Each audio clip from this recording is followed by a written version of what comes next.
Assalamualaikum warahmatullahi wabarakatuh. Bismillah walhamdulillah wassalatu wassalamu ala rasulillah Sayyidina maulana Muhammad ibn Abdullah wa ala alihi wa sahbihi wa man walah wa la hawla wa la quwata illa billah. Rabbi syrah li sadri wa yassir li amri wa hlul 'uqdatam min lisani yafqahu qawli. Amin amin ya rabbal alamin. Masih dalam momen bulan Maulid Nabi sallallahu alaihi wasallam.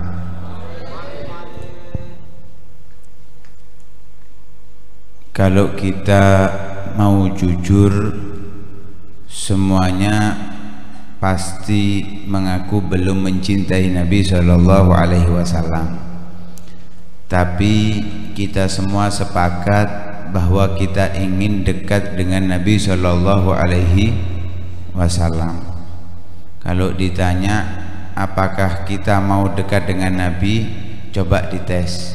Apakah kita mau dekat dengan Nabi? Mau atau sekedar mau atau benar-benar mau? Semuanya tergantung bagaimana kita mutaba'ah kepada Nabi sallallahu alaihi wasallam, mengikuti, meneladani setapak demi setapak apa yang dilakukan oleh baginda Nabi sallallahu alaihi wasallam. Dengan itu membuktikan kepada kita bahwa kita benar-benar ingin dekat dengan Nabi sallallahu alaihi wasallam. Dan satu-satunya cara untuk mendapatkan kebahagiaan di dunia, khususnya di akhirat, yaitu dengan dekat dengan Nabi sallallahu alaihi wasallam. Maka di antara yang dilakukan oleh Nabi yang semestinya kita mengikuti dan meneladaninya, yaitu perhatian dan selalu memikirkan orang lain daripada umat Islam. Karena itu Rasul sallallahu alaihi wasallam mengatakan, laisa man lam yahtam bi amril muslimin falaisa minhum. Siapa yang tidak pernah menghiraukan, tidak pernah resah dengan urusan umat Islam, maka dia bukan dari golongan umat Islam. Dan itulah yang dilakukan oleh Rasulullah sallallahu alaihi wasallam setiap hari dan setiap saat. Yang beliau fikirkan yaitu umatnya, khususnya orang-orang du'afaul muslimin, orang-orang yang lemah dari kaum muslimin. Di antara mereka adalah al-yatama, anak-anak yatim. Anak yatim itu Nabi sallallahu alaihi wasallam diberi gelar Abul Yatim, Abul Yatama, bapaknya anak-anak yatim.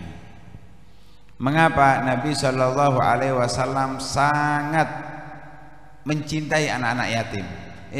Selalu ingin menggembirakan anak yatim. Karena itu suatu saat pernah melihat beberapa anak kecil lagi mainan, mereka berpakaian dengan pakaian yang baru, kemudian tampilannya lebih mewah daripada satu anak yang sendirian, pakaiannya kumuh, padahal saat itu dalam satu riwayat itu adalah hari raya.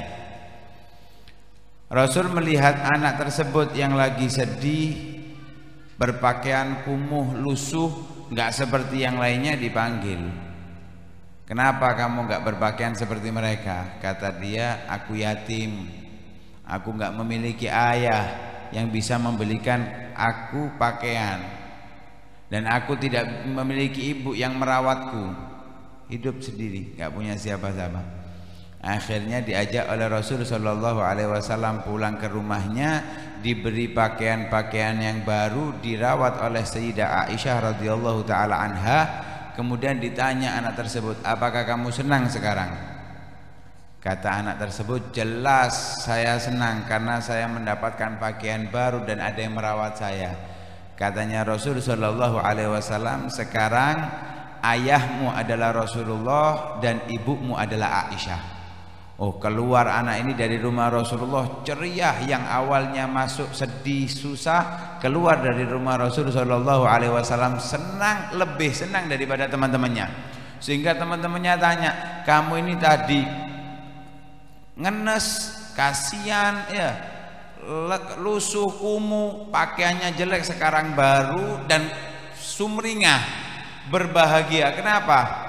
Aku lebih hebat daripada kalian semua, karena ayahku adalah Rasulullah, ibuku adalah Aisyah radhiyallahu taala anha." Dan itu yang dilakukan oleh Rasul sallallahu alaihi wasallam, perhatian sangat kepada anak yatim.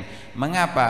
Karena Allah Subhanahu wa taala mengatakan kepada Rasulullah sallallahu alaihi wasallam, fa ammal yatima fala taghar. Ya, anak-anak yatim itu jangan pernah dibentak. Karena itu orang yang memuliakan, yang menghormati, yang melayani anak-anak yatim dengan baik, dengan benar, maka orang tersebut akan bersama Rasul sallallahu alaihi wasallam, ana wa kafilul yatim kahataini fil jannah. Aku dengan orang-orang yang menanggung, yang menjamin anak-anak yatim seperti dua jari ini di surga. Artinya enggak jauh. Ya, nggak bisa jauh antara jari telunjuk dan jari tengah, nggak jauh. Jaraknya sangat dekat dengan Nabi Shallallahu Alaihi Wasallam. Nah, inilah orang yang meneladani Nabi, yang memperhatikan anak yatim. Bahkan dikatakan sebaik-baik rumah itu rumah yang di situ ada anak yatim. Anak yatimnya dididik dengan baik, diajari dengan baik, dan dilayani dengan baik. Maka rumah itu adalah rumah yang terbaik.